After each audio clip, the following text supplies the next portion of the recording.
I don't know what it is with wokeness and DEI, but it seems like they want to revise a lot of history, especially in video games. We have Assassin's Creed Shadows coming up where they want to try to rewrite Yasuke as some kind of legendary samurai, and they're even making him LGBTQ. Well, there's an upcoming Civilization competitor being made by Xbox Game Studios called Ara History Untold, and they're going to be making some historical figures. They haven't named them yet, non-binary.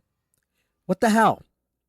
Okay, this modern audience that they're catering to, they have no concept of what actual history is. Guess what? There was no such thing as non-binary leaders in historical times. Nobody gave a fuck about woke agendas or pleasing narratives, but now it seems like more and more each day we're getting these development studios trying to make modern audiences pleased. They're catering to them. They don't want them to get offended.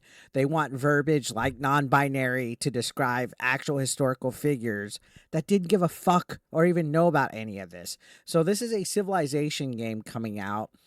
And again, there's going to be certain characters, I believe, like Joan of Arc and other historical figures. And they want to modernize it for modern audiences. This modern audience doesn't show up, guys. That's why everything woke fails. And it's not a, oh, everything you hate is woke. If it's woke, if it's woke. No, guys, this modern audience, they're catering to it to push political narratives. Suicide Squad failed. Concord failed. Dustborn failed. This is going to fail. Okay, now let's look at this right here. It says it's developed by Oxide Games and published by Xbox Game Studios, which aims to be a competitor. It'll feature a so-called non-binary leader, which just saying that phrase just makes my stomach hurt, guys. There's an achievement here. According to True Trophies, it says it provides 20 gamer score. It's called Barbenheimer, and it says as a female or non-binary leader, bombard cities 100 times over any number of games. Why would you need to clarify that in an achievement? A female or a non-binary leader? Why couldn't it just be as a leader? Bombard cities 100 times. It's this buzzword and lingo and stuff that they have to say. It's almost like calling your boyfriend or girlfriend a partner instead, so you're not putting a gender label on top of them. This stuff is absolutely cringe, guys. Remember when pronouns were actually just that, just pronouns? Now you can't even call somebody them without people thinking it's a gender pronoun or a preferred pronoun. As a Southerner, if there's more than one individual, I can say, hey, look at them. That's not calling them their preferred pronoun. It's just saying them, like multiple people. Like y'all, them, they, those.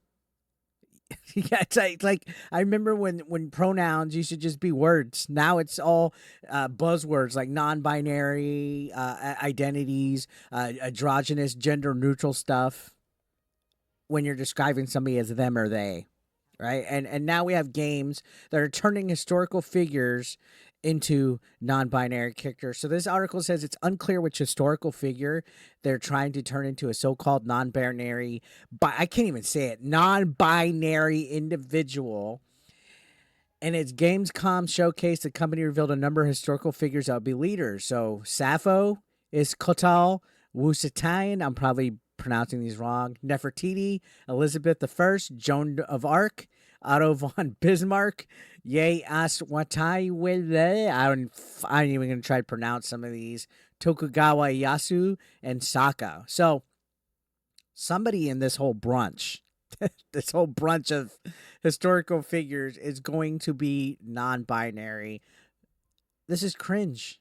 This is fucking cringe. The fact that they're rewriting history. I mean, is it going to be Genghis Khan? Is it going to be George Washington? Is it going to be Alexander the Great?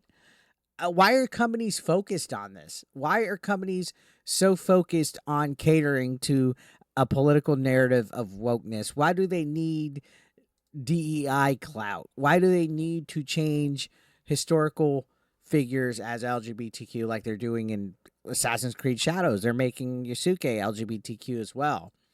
Now, the game's narrative designer and historian Grace Rojas said, in my eyes, History is about storytelling. It's a common misconception that history is strictly about the facts and figures, or in the case of a game like ours, the victors and the losers, but history goes way beyond that.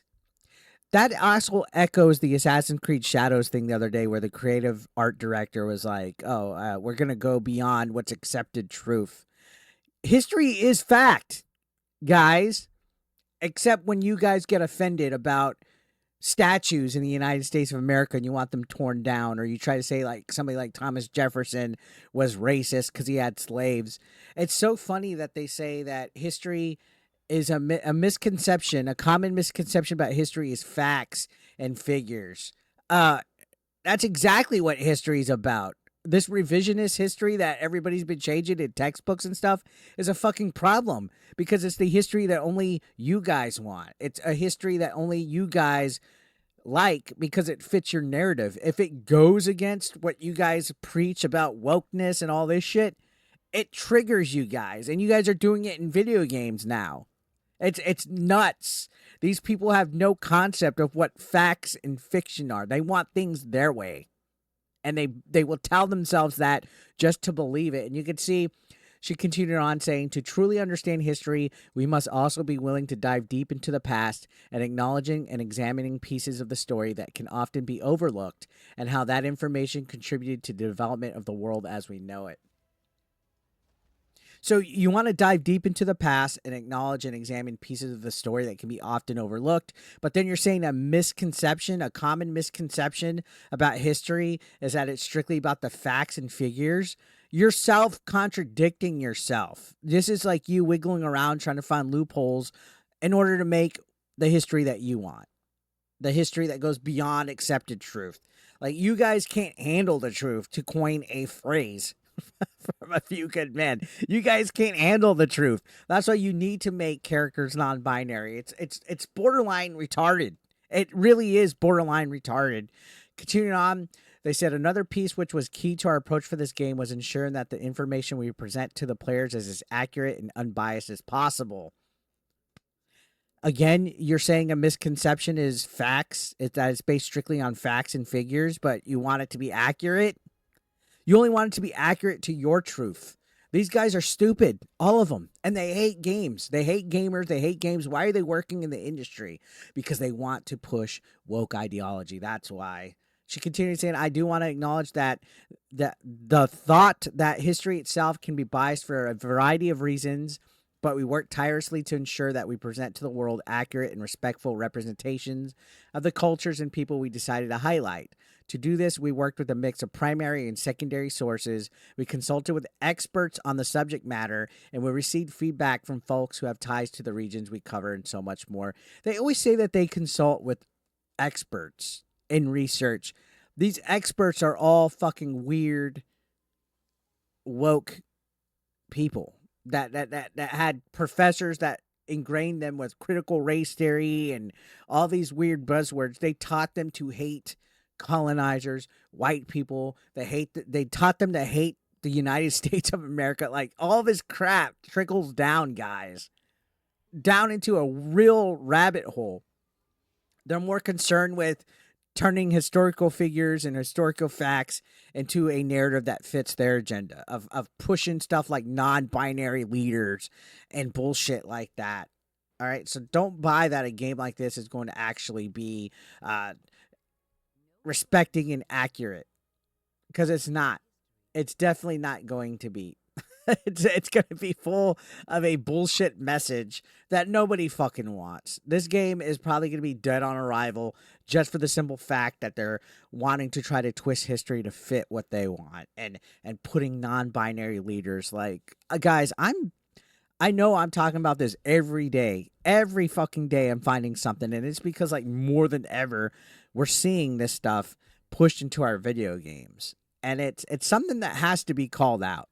It's something that 110 has to be called out, because it starts with video games, it starts with TV shows, it starts with all this, and then they're going to try to force their beliefs onto you when games should just be about fun. Video games should be entertaining. Video games, especially ones that deal with history, should be based on fact and accurate. And if it's not, Just make a fictional game that takes place in that timeline. Like why do you need Yasuke when you could just make a generic black samurai and make a brand new complete fictional story in it? And they don't get it. They do not get it. Anyways, guys, I'm gonna leave it there. Subscribe if you're brand new. I appreciate y'all watching. Thank you for watching.